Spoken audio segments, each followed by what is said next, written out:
പ്രിയ ഭക്തരെ, ക്രിസ്തു നമ്മോടുകൂടി ഉണ്ടായിരിക്കട്ടെ. കർത്താവിന്റെ ശബ്ദം വാഴ്ത്തപ്പെടട്ടെ. ഞാൻ അരുൺ പയസുമത്തി. നിങ്ങൾക്കെല്ലാവർക്കും ആശംസകൾ. ഇന്ന് ഓഗസ്റ്റ് 25 2025 വർഷത്തിലെ 8 മാസം. ജാർഖണ്ഡ് സംസ്ഥാനത്തെ പലാമു ജില്ലയിലെ കുന്നപാനി ഗ്രാമത്തിലെ 11 ദിവസം.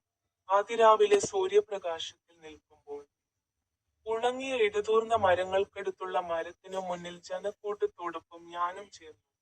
ബൈബിളിലെ തന്റെ ഒരു വാക്യത്തെക്കുറിച്ച് അദ്ദേഹം സംസാരിച്ചു. പ്രവൃത്തികൾ 10 അധ്യായം 47. അദ്ദേഹം പറഞ്ഞു, നമ്മെപ്പോലെ പരിശുദ്ധാത്മാവിനെ സ്വീകരിച്ച അവർ സ്നാനമേൽക്കാതിരിക്കാൻ ആർക്കെങ്കിലും ഇപ്പോൾ അവരിൽ നിന്ന് വെള്ളം തടയാൻ കഴിയുമോ? നിങ്ങൾക്കെല്ലാവർക്കും ആശംസകൾ. ഇപ്പോൾ എന്റെ യൂട്യൂബ് ചാനലിന്റെ സ്റ്റിംഗ് ബട്ടണിൽ ക്ലിക്ക് ചെയ്യാൻ മറക്കരുത്.